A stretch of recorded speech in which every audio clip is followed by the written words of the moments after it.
enjoy this first episode of Diary of Happy Black Women, Part 1, Mental Health.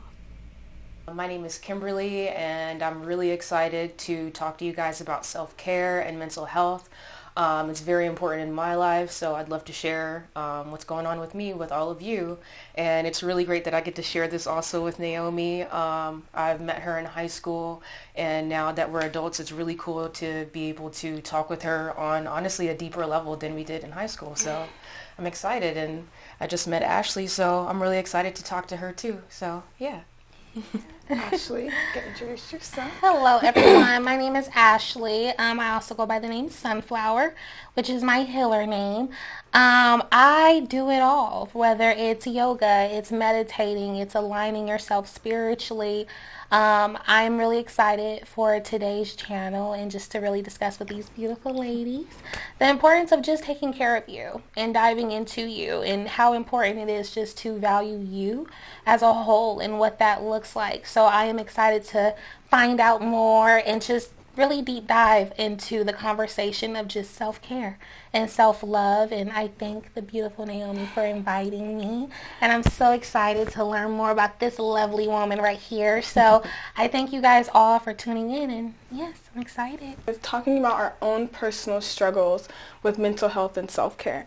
So Kim, have you ever experienced any challenging situations when it's come to mental health, and how have you coped with them? Yeah, definitely. So I have anxiety, and I actually didn't realize I had that for a while. I guess I just kind of like ignored it.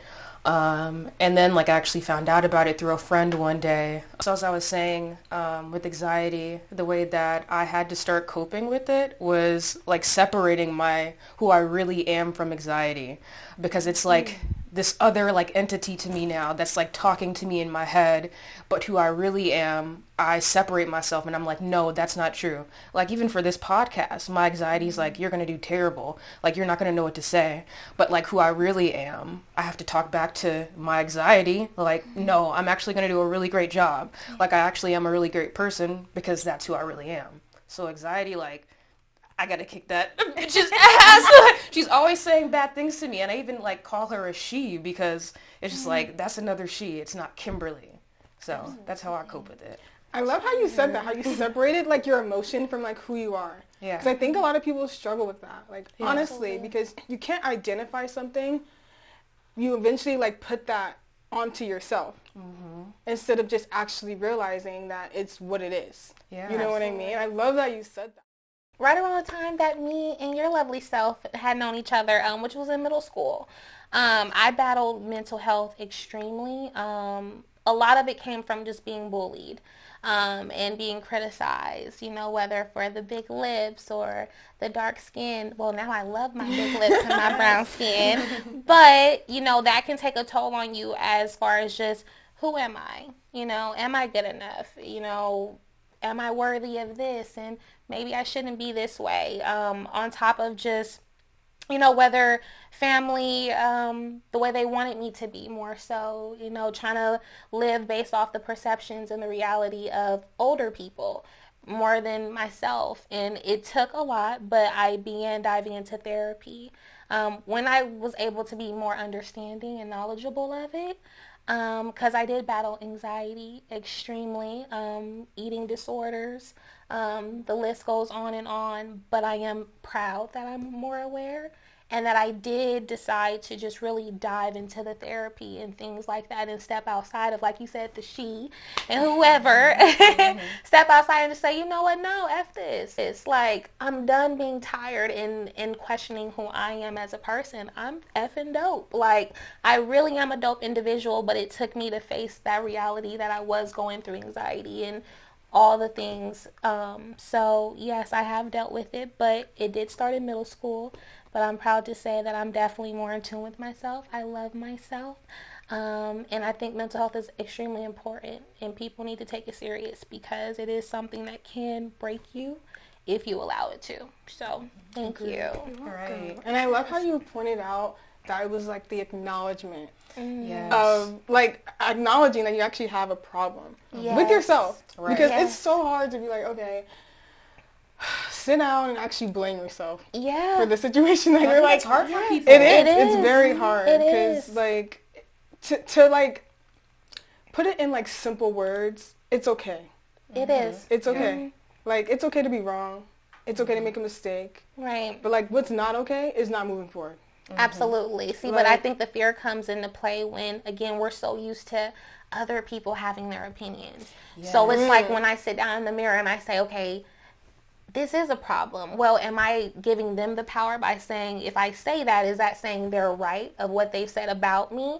So I think, again, it just comes with that fear of just being judged all the way around, even by yourself. We are our hugest critics, literally. So the moment that you're able to say, you know what, okay, this is what it is, I think that's beautiful and very powerful, but it does take time. Yeah, I was just going to say, I definitely think it also starts at a young age too. Like when you're a child and you're like developing, your parents are a huge effect on your development in the outside world. And everybody's just telling you how you're supposed to be, what you're supposed to look like. I'm supposed to be this way.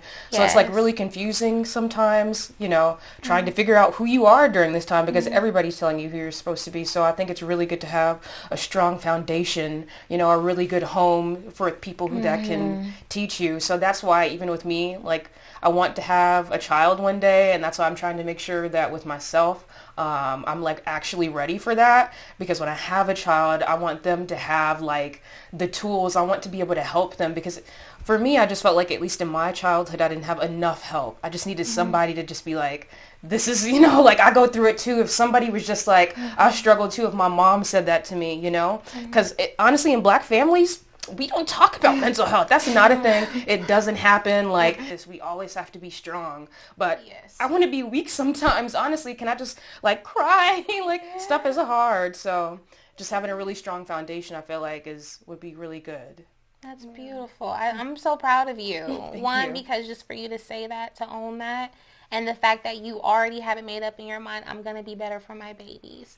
I have to be that example. That takes a hell of a strong person to just be willing to be better and to be willing to be different than what we know growing up. And I definitely can relate. I don't know if Naomi can, but with my siblings, you know, it's always that tension when it comes to, see, you're fighting me with your hurt, with the things that you're still going through, but you will never hear me because I'm speaking from a healer side. And I understand your pain, but we have to have these conversations to just get better. And it does start at a young age. So if you can tackle it, just sit down and talk to these babies. Sometimes that's all it takes, is just a listening ear, an open door to say, I'm feeling this way. And then we can come together and really get you the help that you may need. So I salute you sincerely for being a Black woman and saying, no, I'm going to change that perspective. And I'm going to be that example that it's okay not to be okay. Let's work it out. So. Also, this is random, but your voice is so calming. Oh, everyone Just says hearing you talk, that. I'm like, wow, my body just relaxed. It is very common. I love that. Thank you. I love how you guys bring out specifically for Black women, because we are so judged. Everything that we do, from our hair to even how we operate in the world. Like, we're not even able to make our own decisions technically per society. We're not able to date whoever we want to. And that can be so challenging. So what are some effective strategies for maintaining good mental health and building resilience in the faces of challenges that you've had? Ooh, I got that one. I'm going to definitely say finding your own belief system, I think, is number one. Because many of us, we grow up in a household and we're raised a certain way, like we said, right? And we typically will try to live based off those conditions that were taught to us, versus stepping out and really finding what works for you. For me, finding my own way to God and getting my own belief system, getting my own understanding of my belief system, definitely navigated the pathway of me finding how I wanted to heal, how to find Ashley, right? The second thing I would say, therapy. Don't be shy from it. Therapy is such a beautiful thing. It's not what you see in the movies and it's just a chair and a clock and, you know, someone's just, no, it's just conversations like this. Sometimes you can meet the most coolest therapist ever that will show you a different way of life. And I think the beautiful side for me with my therapy experience is that I've been able to speak with women of different races of me. They come from different backgrounds, and they've been able to teach me to be more open to, other life experiences and ways of healing outside of what I knew to be normal. Don't be afraid to say you're not okay. And like you said, don't be afraid to say, I just want to be weak today. And people may be like, well, I'm not weak. No, what I'm saying is it's okay to take that cape off and not be superwoman. Mm-hmm. It is okay to say, I've taken a lot of bullets for the week. Let me reset. Mm-hmm. And that means being selfish with yourself. Mm-hmm. Especially as I would say women in general, Black women, we take care of everything and everybody. So it's okay to say, you know what? No. Just saying no, I think, is a form of therapy for people, because we're so used to saying yes, okay, when or where or how, versus just no, I'm not available. So I think just taking steps to really do self-care and just really learning finding out what you need more of can help you to get to that peaceful place of just really taking control of your mental health and really just understanding what you need to function every day. So that's my suggestions. No, it actually makes perfect sense, because if you were taught everything, like you said, in our belief systems growing up, especially with religion, religion is such a damaging, it could be actually improving for some people. I'm not going to say everything's negative, but to force something on a child that doesn't even have its own foundation, belief system is a lot. Yeah. It's a lot, and it works for some people. It may not work for most, because eventually when you do get older, you do want to explore and learn about different avenues, have your mind a lot more open to different learning possibilities. Absolutely. And like I said, it doesn't work for everyone, especially in the Black family. We're all so, nope, this is the way. This is the way. And it's just so hard, like you said, to open up and talk to people when they have their door already shut. Absolutely. So it's it does take a lot of work to even open your heart, open your mind. But it's just little step by steps, like you said, going to a different class, with the women that you work with. Yes. You learn so many different things. Right. And it could just be one thing that you could take from somebody and try it. Yes. Just trying is the first part of actually success. Absolutely. It's the hardest. Actually, it's the hardest part. It's making a decision to actually do something to change. Why do you guys think it's so hard for people to open up or to change? I just recently asked some of my friends this recently, and I'm just why? Why is it so hard to open up and talk about my feelings to people? It's the mind. It's the mind 100%. I tell everyone that, and they hate me for it. But it is the mind. Your mind is literally what makes you you. If you've already made up in your mind, and you've already had this conversation mentally of how it's going to happen, what I'm not going to say, what I'm afraid of, well, it's not going to happen. Even when you get in the perfect position to say, you know what, I'm finally ready. But are you really mentally? You have to be willing to get to a place to say, you know what, like you said, when it comes to her, listen, girl, we're not doing this today. That's how you have to be. I'll even tell some of my clients sometimes, whether it's weight loss, whether it's fertility, whatever it may be, it can happen. And they'll be like, no. And I'm like, it's not. Look at what you just said. One, your tongue is a very powerful thing. Two, when you speak, even when you don't say it out loud, you've said it mentally. So because of that, you've already set up in your body, in your aura, I will never get to the next step. I will never be able to express this. Even when I want to be emotional, I can't, because I've already said I couldn't mentally. So I think, again, it's stepping outside of your normal, whatever that may be, and doing those practices, whether it's meditation, it's yoga, it's therapy, it's this, to get to a safe place to say, you know what, I am going to do this. We're going to do this. I'm going to talk about this. And the moment that you get that little, no, don't do it. Listen, we're talking about this, okay? You have to just train yourself mentally, but that does take baby steps, finding out what works for you, and really being patient with yourself. So I would just say it's a mental thing. When you can get past that, you can do anything. Yeah. Anything. I would say it's mainly based off of fear, I guess. Absolutely. Not being able to relate to other people is one thing that a lot of people struggle with. Because I feel like in society now, everyone feels like they have to agree with everyone to like be likable. And I've learned this the hard way, that you don't have to like anyone. No one even has to like you. Yeah. The only person that really opinion matters is yourself. Yeah. And it's hard for people to like actually grasp that and like understand it, because it's scared to be alone. Like imagine being the only person in the room that's yourself. And maybe because it's like how I was raised. Did you go to Becker, by the way? Yeah, you I did. Yeah, we went to middle school together. Right. Going to Becker has like remember, like, lunch was so awkward, at least in my year, because I'm not even lying. There was a black table. We went to such a white school. Oh my God. You had a table of black people. Wow. Literally. That is how our school, and no one even questioned, and that's the crazy part, is that no one even questioned, like, that was not okay. That's not something that you should even force kids to be put into. And the teachers were just, this is just how the system is. And no one corrected that. No one corrected it. And we didn't even realize, until I got older, I didn't realize that was actually something that should have never even went on. To be always in the spotlight. We were always the ones being in the spotlight. You don't feel comfortable enough being yourself. Fear of always standing out. Because you've gone through it your entire life. Like, even with the fear, right? It's all a mental thing. It's how we're already thinking something is gonna go before it even happens. And that's another thing I had to teach myself. Like, Ashley, girl, you playing out a whole skit and it hasn't even happened. Let like the next hour fly by before we even start panicking, right? But it's like, even in spaces like that, like, I love being the only chocolate woman in the room. And some people would be like, oh my gosh, do you really? Let's walk through. Let's sit down. Let's say hello. And even if they already have an opinion or an assumption of who I may be before I sit down, you still haven't heard my voice. You still haven't shook my hand.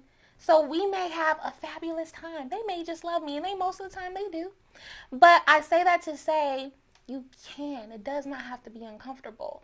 Again, I think, great point, when you grow up that way, right, and you go through certain experiences, it can create a state of fear when you're in those spaces of people that you cannot understand or may not understand you just based off your look.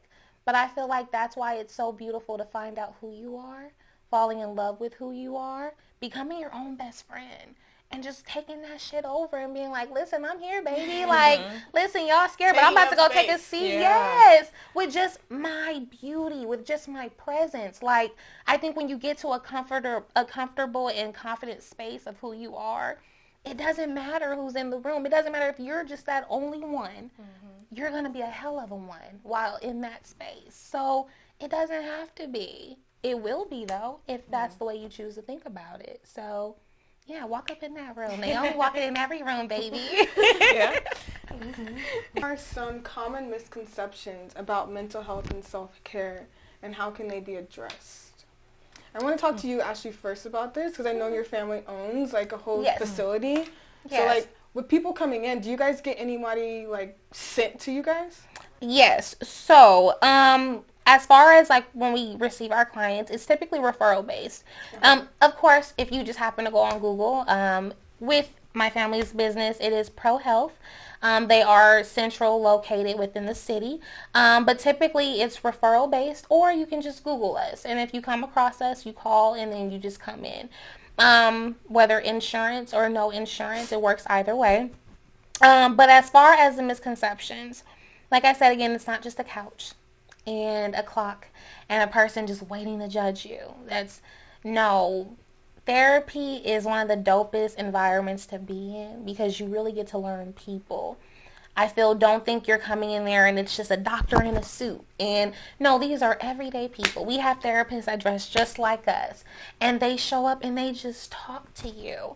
Don't think we're there to give you meds and to dope you up, or to not listen to you, or to watch you every day. No, we're just there to listen to you.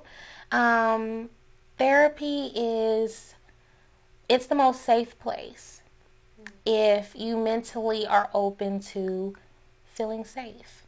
I feel, and what I mean by that is that some people come in, they say, no, I want this, but mentally they're still very guarded, And they feel that everyone is the enemy, because if you do not agree with me, even if, we have some people that are extreme victims, where no matter what, if I don't do what you want me to do, then I'm against you. And those will be the people that say, see, I never can get help. No one listens to me. No one. Well, no. I'm listening to you. But because I'm not agreeing with your madness, or because I'm not agreeing with the toxicness, then I'm against you. So that's why I say you have to be really willing mentally to be in a safe space, to feel safe, to let go. It is not a place to judge you. It is not a place to keep records so I can hunt you down. No, it is a place to just let the shit go. Heal from your trauma, overcome those barriers. It's awesome. Now, you do have some agencies where you are just a dollar sign. The people they're just sitting there. You talk. You are the therapist in that moment. Some agencies mistreat their people. However, I feel like anything in life, you teach people how to treat you. So don't stay somewhere too long where it gets to the point to where you will not allow anyone else to get in to help you. Don't curse other people. Don't blame other people for others' actions. Be willing to be open and keep trying. So it took me to get through to 3 different therapists until I found my one, and she's going nowhere, okay? Like, I love her. And don't get me wrong, I liked my other therapist, but it took a few times to find that one for me. And she made Sunflower came out. She made listen, I am at the most peaceful place of my life because of her. And of course, those other women as well. So I say that all to say, just be open. All agencies are not the same. And as far as ours, it's a home, honestly. It's everyday people. And also remember, therapists are not superheroes. They are people. So they're not going to be perfect. They're not, they don't have their whole life in order. They have life just like us. So, and like I tell anyone, a doctor needs a doctor, a therapist needs a therapist. We all need that something that we are for everybody else. So just be open. A lot of misconceptions, like people would think that, at least for me on Twitter, I feel like in 2014 or something, people were just like, all you gotta do is take care of yourself, take care of your skin and drink water, and you're good. That's self-care. As long as you're drinking water and your skin is good, then you're okay. And for a moment, I thought that was really self-care too. So, but that awareness and actually figuring it out, then I was like, all right, it's a lot more than that.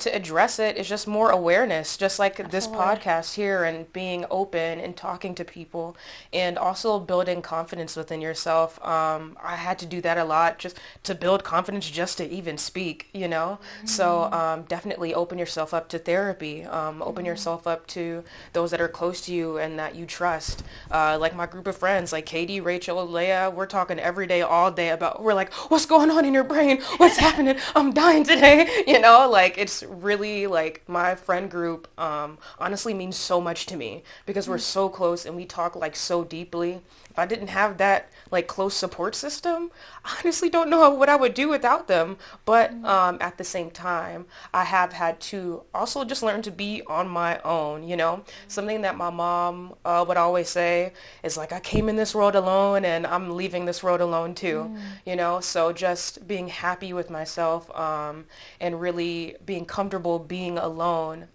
helps a lot. And also just that's all I got for that one. I don't know where I was going. You can edit that one out. But awesome. No, I love that. I love how you brought out your friend group as your support system, because that literally just ties into the next question. So how can Black women especially break down the stigma around mental health and seek support when needed?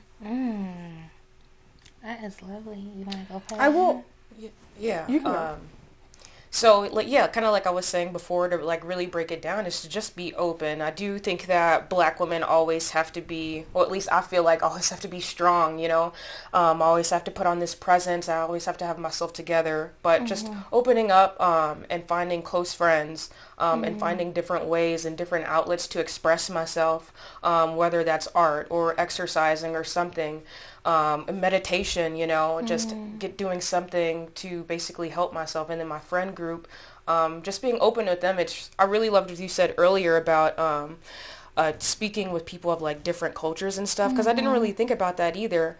Because like in our friend group, like Leia's Polynesian, like Katie's white, and then me and Rachel, Tati, we're all black, so we all have like different perspectives on things, so we always get like different perspectives from each other, and then all of us are in interracial relationships too. So it's just like there's so much in all of us. Oh my God, you guys, all of us are in interracial relationships. Wow. So we all like deal with these things differently, but also in the same kinds of ways. Because like how Leia, she's Polynesian with a black guy, I'm with a white guy, Rachel's with a white dude, Tati's, she's with whoever, and all this kind of stuff. It's just a lot, and it's really hard, but it's super nice to be able to come together and be like, I get it, like I got you, like I have your back, you know. And I really love that we also don't judge each other either. It's such a safe space. Like even if somebody is, you know, upset or arguing or something like that, it's just, well, nobody argues, but it's always just a safe space in our group, and I love having that little space. So I have like a safe space with myself, and then I have a safe space with my friends, so I can like also like just separate myself. I do things for myself, and then I do things with other people. I do things with my boyfriend, I do things with my cats, with my dog. So I also just have like safe spaces in multiple ways. I love that. And I feel like it also like teaches other women and just people, the world, that even though we look different, we're as tight as we are because we can relate. It's so easy to see a group of people and be like, well, how did that, you know? But it's like, if only you knew, we have much similar lives than you know. But because we look different on the outside, you would never guess that this girl relates to me more than someone that is in the same race as me. And not only it teaches people to be open-minded. I meet so many beautiful black women or Caucasian women, it doesn't matter, where they feel safer to just be within their culture because they feel like, well, what if I don't mix? What if I... And I'm like, listen, honey, I got my bunch of Pacific Islanders over here. I got my brown ladies over here. I love it. I have my Spanish sisters, like, and I love them. And I feel like I'm a huge believer in just prayer and meditation. Manifest. Like I said, I am a hell of a manifester. Okay, so if you want that power circle, which I think every human being needs, whether it's your power circle of fur babies or it's humans, whatever works for you, gain that because it will help you in so many ways. And I feel like if you continuously manifest, pray, and do whatever you do to just feel that you are speaking into existence, that power circle you need, that support system, it will come. And crazy thing is, they will never come in the form you think.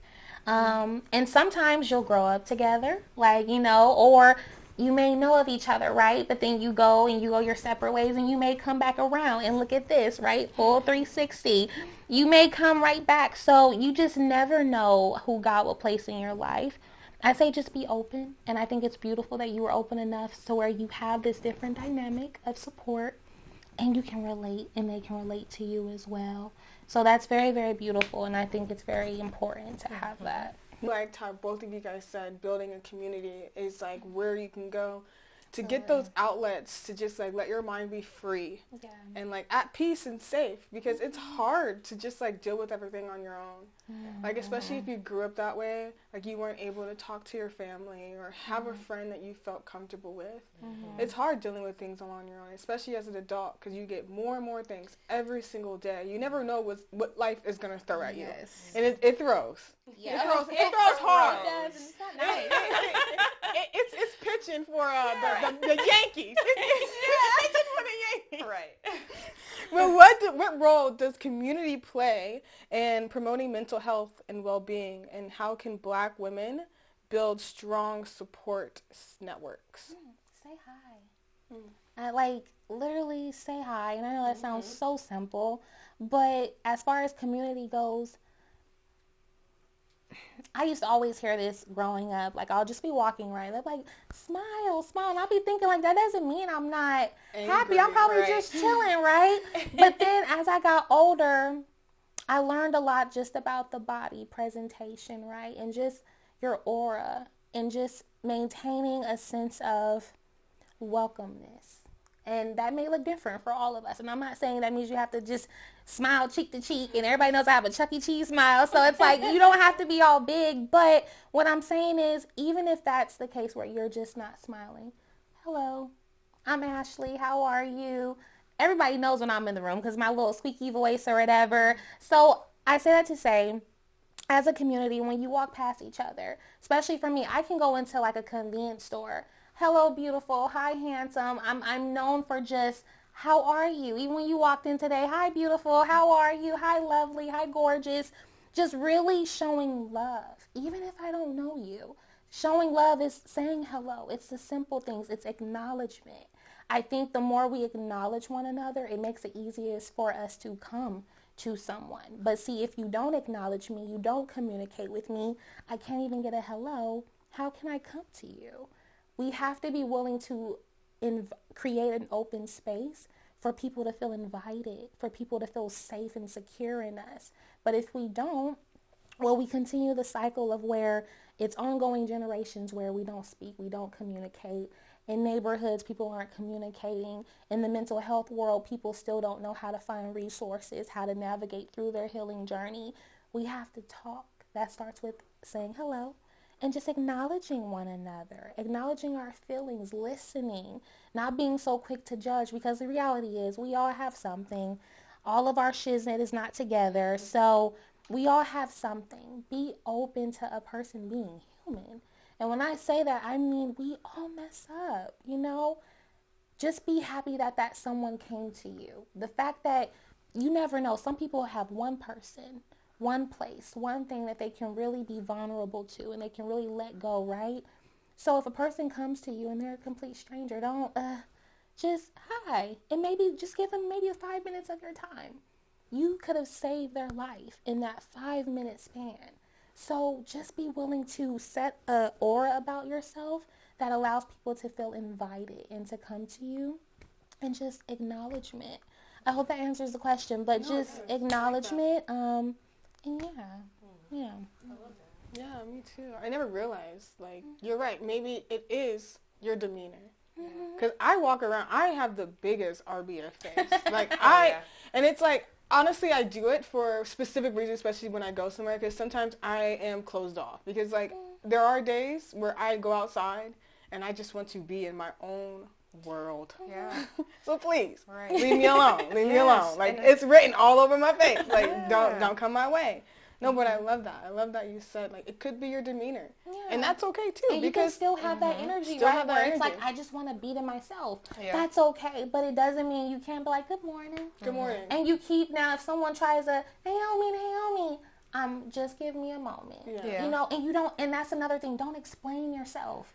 Don't explain why you want alone time. That you grown. You want some alone time. You may just need a moment to just say, I'm here. Some of us are moving so much, we don't have a moment to just sit in our reality and feel everything.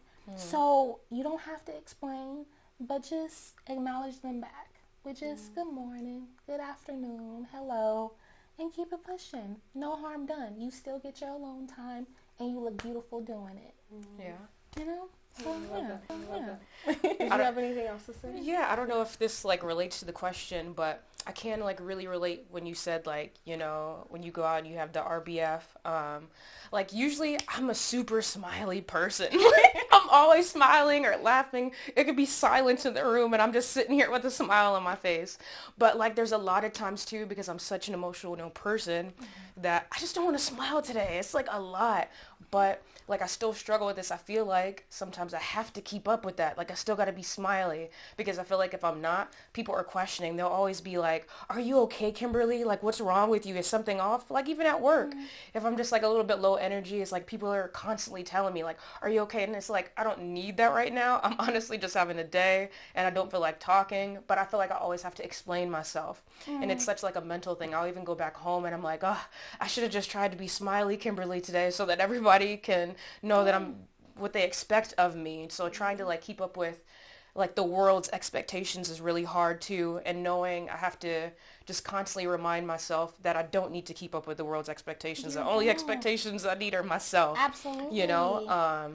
So something I wanted to mention too earlier is just also being consistent too with, your mental health and self-care.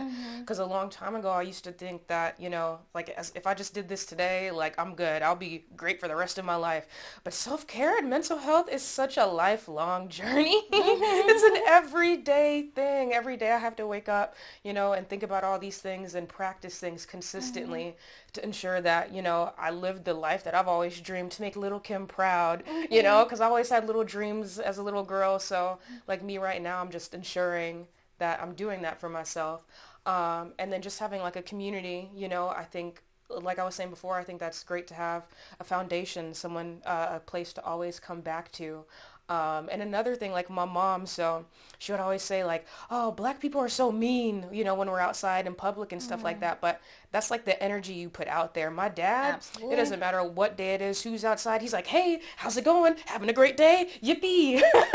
Even if somebody doesn't even say something to him and ignores him, he's just like, yep, I'm having a great day. Like that's the energy he puts out there, and that's the energy he's getting back. Absolutely. So I learned a lot of stuff like that from my dad too, and I love that. I miss my dad. Hi, Dad.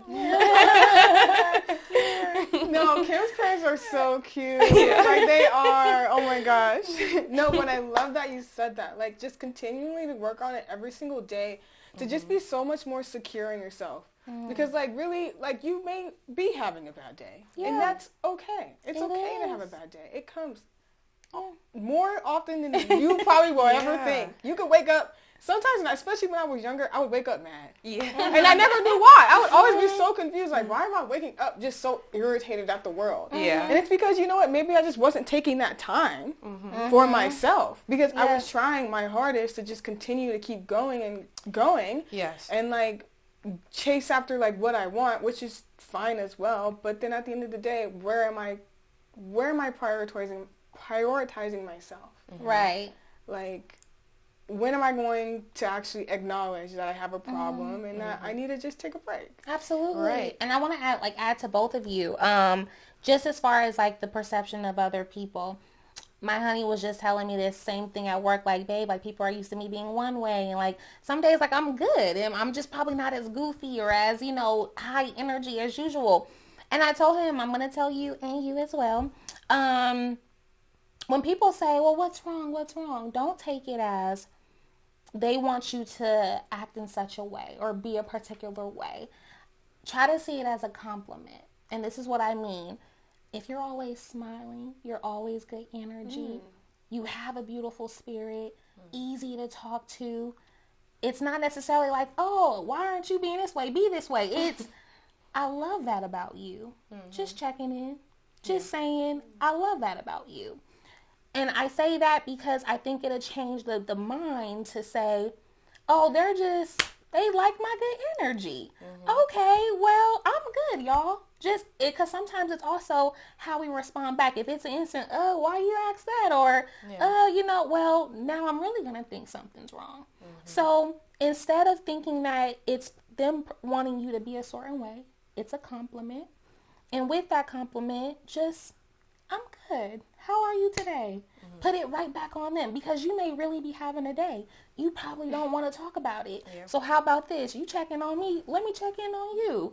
I'm good. Like, I'm really good. Like, it's morning time. It's 8 o'clock, But how are you? Like, what's been going on? That then allows your body and your mind to just take a break to where I don't have to talk about what I'm going through. Let me hear somebody else out so they can see I still got that good energy. I'm still acknowledging you.